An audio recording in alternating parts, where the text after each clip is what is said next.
C'est presque du direct. C'est la revue de presque de Nicolas Canteloup. Best of. Emmanuel Macron s'est donc rendu à l'usine Whirlpool hier après une visite à la Chambre de commerce et d'industrie d'Amiens. On l'accueille tout de suite. Bonjour Monsieur Macron. Bonjour à toutes et à tous. Et bonjour aux ouvrières, aux ouvriers qui nous écoutent. Chers ouvriers, j'ai entendu votre message. Non mais c'est pas la peine de hurler dans un mégaphone. On vous entend très bien Monsieur Macron. Ah, excusez-moi. Non, pardon. Oui. Excusez-moi, non, c'est juste qu'on m'a expliqué hier que pour parler des ouvriers, il fallait utiliser cet appareil. Mais non. Comme je sais que vous êtes une ouvrière spécialisée dans l'horlogerie, chère à Europe 1. Bah oui, je vous comprends là. Sinon, Oui. ce n'est pas vraiment mes habitudes, vous l'aurez compris. Alors Marine Le Pen vous a un peu coupé l'herbe sous le pied. Elle est venue voir les ouvriers pendant que vous étiez avec les syndicats à la Chambre de commerce. Elle a été mieux reçue que vous, hein? Écoutez, soyons clairs, c'est un petit peu facile. Elle jouait à domicile, rappelons-le. Moi aussi, je peux prendre des bains de foule et faire des selfies si je vais à une réunion du CAC 40. C'est trop facile. Mais Madame Le Pen, pardon de vous le dire, car je lui m'adresse à elle. Elle ne saura pas gérer les problèmes du pays. Moi, je n'en veux pas. Pas ça, pas ça, pas ça. Ah oui, vous avez dit ça en meeting hier, oui. Oui, j'ai dit cela. Et c'était, je dois le dire, ce meeting m'a regonflé à bloc. Maintenant, je ne me laisserai plus faire. D'ailleurs, en rentrant, j'ai dit à Brigitte qui m'avait fait des épinards, moi je lui ai dit, j'ai osé lui dire, je n'en veux pas. Pas ça, pas ça, pas ça.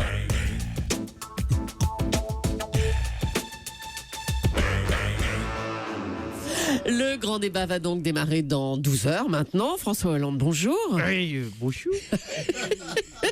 Avez-vous donné un conseil à Emmanuel Macron pour ce débat? Forcément. Vous avez bien compris que le gamin est venu voir son mentor. Je lui dis, gamin, oui, car je l'appelle gamin.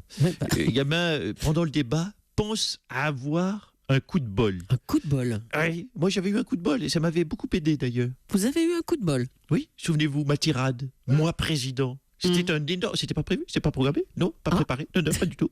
Et je tiens de source sûre, moi président, c'était un énorme coup de bol. Ah bon. C'était absolument pas préparé. En tout cas, c'est devenu une phrase historique, hein. Ah la vache, vous vous rendez compte, hein, j'ai créé, vous le dites, vous le relayez d'ailleurs, j'ai créé une phrase historique. Hein. C'est fou, j'étais bon à cette époque-là. Hein.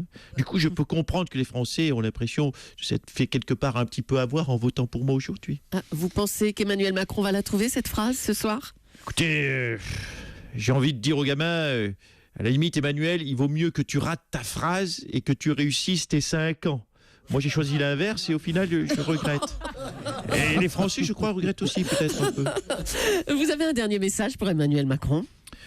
Un dernier message, j'ai envie de lui dire, gamin, je te laisse la France en excellent état. Enfin, j'ai été élu, hein, j'ai pas fait. Enfin, je te laisse la France en excellent état. Oui, je te laisse la France en bon état.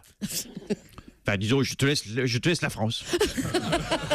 Voilà, par contre, il y aura 2-3 réparations, quelques fuites, mais ça, on verra ça en temps utile au moment de l'état des lieux. François Fillon a reçu 3 millions d'euros de dons pendant sa campagne et selon le magazine Marianne, il refuse de les reverser à son parti et voudrait les garder pour lui. Bonjour à tous, bonjour monsieur Julien, monsieur Thomas, Raphaël, monsieur Saint, tout le monde est là, Thomas Joubert, tout le monde est là. Et vous éclate, bien sûr, je vous oublie. Bonjour à tous et bienvenue pour notre grand jeu. Qui veut rembourser des millions?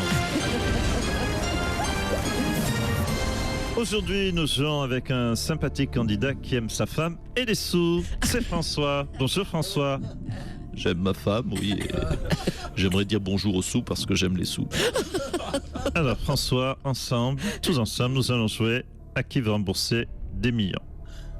Non.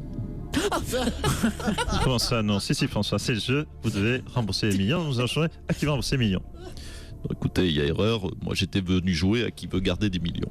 Enfin, monsieur Fillon, les dons étaient destinés à aider le parti, pas vous, quand même. Non, mais écoutez, Mme Leclerc, je ne dis pas que je ne comprends pas les arguments du parti.